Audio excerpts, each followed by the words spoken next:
Hi everybody, welcome once again to the Thermoworks barbecue patio. It's me, Chef Martin, and once again I'm here with Harry Soo. Super excited to be continuing this series with him. Today we're going to be making some spicy Singapore shrimp paella. Yes. Oh, I can't wait for that. Tell us what we're going to do, Harry. All right, a little bit of background story. Backstory is I used to fly 747s for Singapore Airlines. I lost my job back in the 80s. So I always have a fondness for Singaporean style food. Absolutely. So this is going to be something very interesting. We're going to take some of the Asian ingredients like tamarind. We're going to make a kind of Asian chimichurri with the tamarind. We're going to marinate some amazingly beautiful shrimp that we have head on. Beautiful. And we're going to cook it. And before we cook it, we're going to lay it on a beautiful bed of a paella. Okay. Now the paella is very special because I'm going to teach you how to make a wedding paella. Okay. So this is a special paella that is tinted with saffron and turmeric. Oh, so wonderful. It's a royal yellow color. Okay. The yellow signifies royalty for a wedding. And we're going to throw in some quail's eggs, and that symbolizes fertility. Oh, great. So if you eat this tonight, maybe you might be able to procreate a little bit faster and better. Well, that's good to know. or you have grandkids, it's also cool. Yeah, right, yeah. But I always warn couples who want to have kids that they need to definitely try this amazing wedding paella recipe. Okay.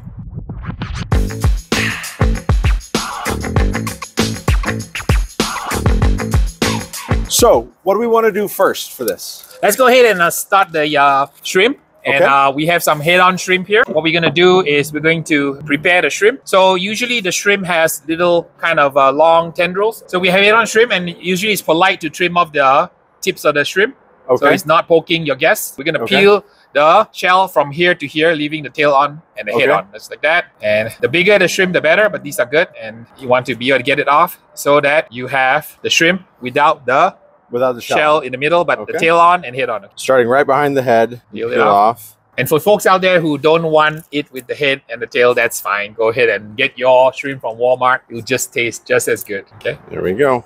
All right. Now, the next question I always get, and a 3-hour argument, Jerry Springer fist fight. Do you need to slit the back to remove the vein? You can if you want to, but we're just going to skip that part. I don't mind it, but for those of you who are out there who do not care for the vein, you can go ahead and make a slit and remove the vein, but I'm just going to cook it as is. Whatever the shrimp ate is good for the shrimp, it's good for me. And I'm sticking to that story. So let's go ahead and make a little bit of a kind of a marinade on it.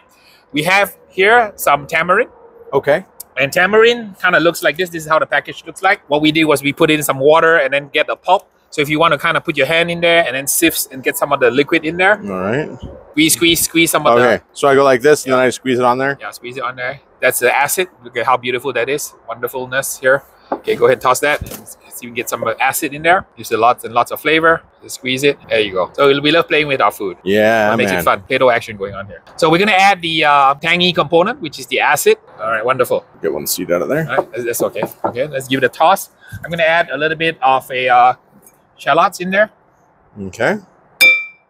And a little bit of ginger. Love ginger. A little bit of garlic. Oh, lots of garlic. You like garlic? Love garlic. Okay, go garlic. Go right, garlic then, or go home. Yeah. This one is the lemongrass. So lemongrass looks like that. What we did is we just chopped it up, finely diced, and that will give a nice citrus flavor. And we're going to add a little bit of oil to it. And it's kind of like a little chimichurri action going on, a little bit of acid, a little bit of oil. Okay. And we're going to add a little bit of salt to it. I'm going to stick in some barbecue rub. I'm going to use my peach rub.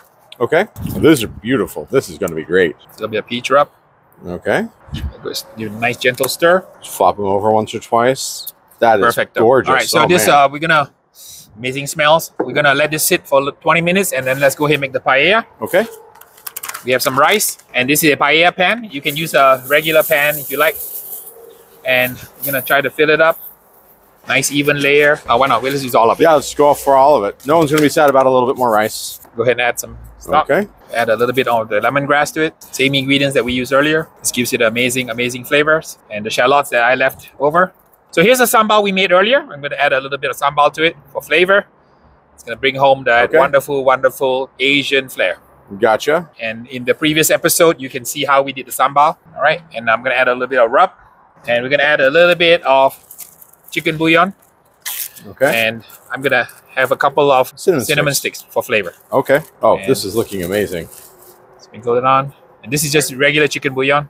And some chicken bouillon there, extra flavor. We'll add some of the berries a little bit later. We have the eggs. We'll add it a little bit later. Okay. So let's go ahead and add a little bit more chicken stock. We put it on the grill and cook the paella first. All right, we need some water. We need more water. It's going to come up pretty high. Right, it needs to be about the same height again, huh? Well, it's usually 1.5, 1.5 to 1 is my ratio. Yeah, so that's mine too. So kind of measure, put your finger in and then you measure 1.5 times approximately. Yeah. We got a nice hot grill. Yep, maybe a little bit more coals here. Let's dump some Dallas Devil on it.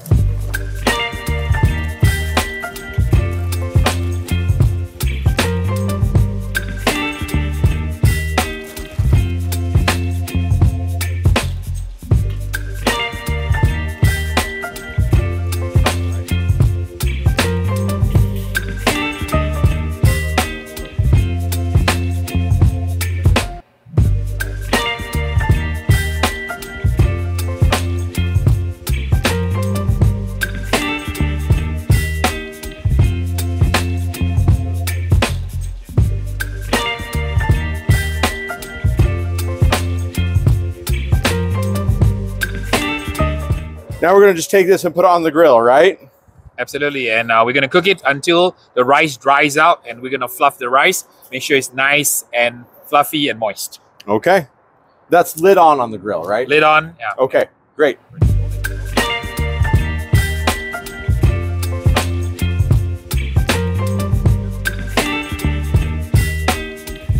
So what do you think, Chef Martin? I think that, we're almost there, so right? far out in the age, right? So probably another maybe 10 minutes or so. Yeah. Liquid-wise, I think we need just a tad more liquid. Okay. Go ahead and drizzle a little bit more liquid on it. It smells amazingly wonderful. It does. It really does. Yeah, we're going to get some of that crispy edges here for sure. And I'm going to hit it with a little bit of rub. We're going to use the little bit of umami bomb here. Okay. Extra flavor.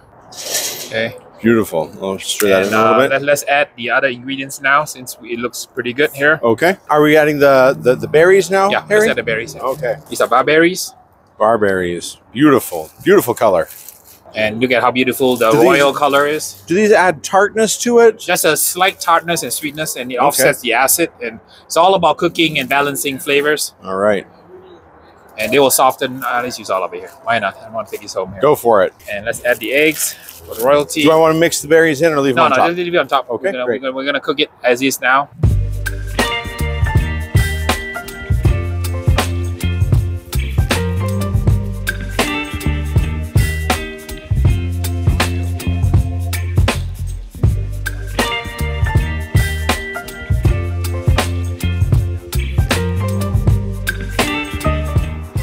There we go. Okay, let's close it up. Lid back on.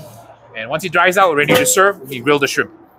All right. So, Harry, our rice is ready to take off the grill, right? Absolutely. Let's get it off. Let it rest.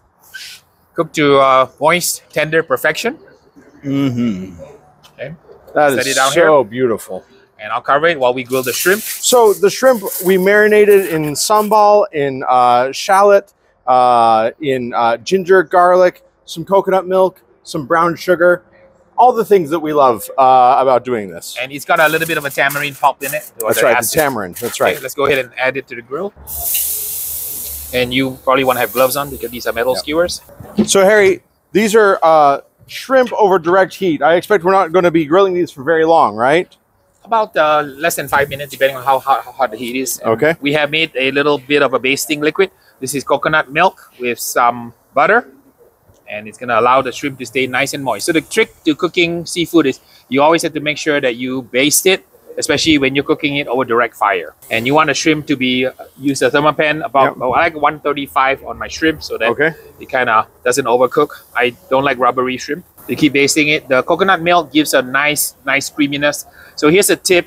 If you want to cook at home and you want an extra oomph to your food, the key is to use a little bit of coconut milk because it really will give it a good flavor. Okay, absolutely gorgeous. Yeah, they are. This will be just a few minutes. Okay. Yes, the fire is pretty hot.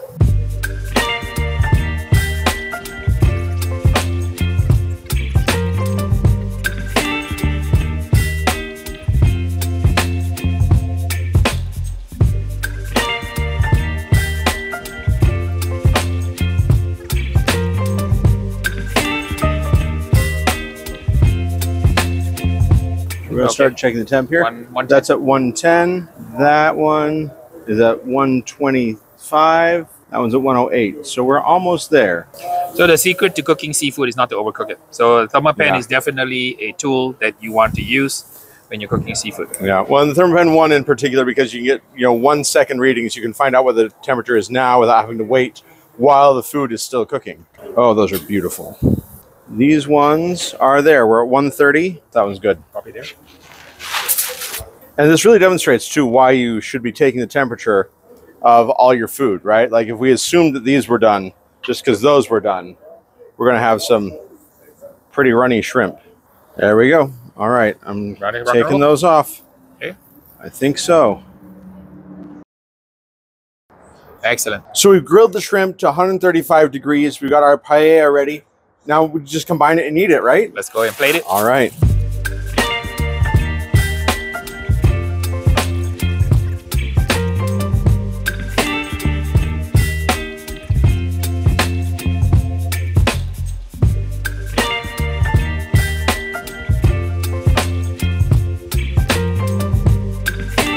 We're just garnishing this with some fresh chopped cilantro, a little shower of herbs, and some fresh scallion on there. And then we can just stick that Lemongrass in there. in there. Okay. All right, folks, here you have it. A little bit of a Singapore Sambal shrimp paella cooked by Chef Martin and me.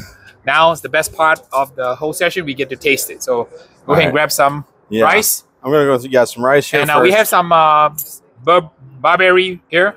And that will give it a nice tang. Oh. I want to eat this whole pan. The flavor of the smoke, the tanginess comes through. And let's try the shrimp. Yeah. We left the head on for those people who enjoy sucking on the head.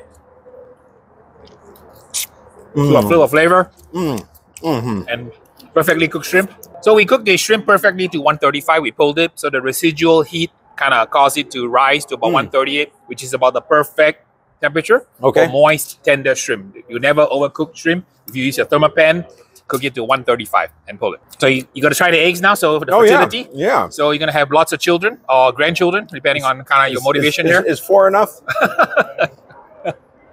Go make this. Go make this. Cook it. Enjoy it. Eat it. And thank you so much, Harry, for coming and showing me how to do this. Showing us all. For showing us, talking about the temperatures we needed to know, for showing us this fantastic paella rice. I hope you've enjoyed this. I hope that you try it sometime very soon. Until next time, thank you so much, Harry, for coming and doing this with us. You can check out Harry's products on his website as well as on his YouTube channel. You can see his videos, and it's been great to have you here. Absolutely. My pleasure.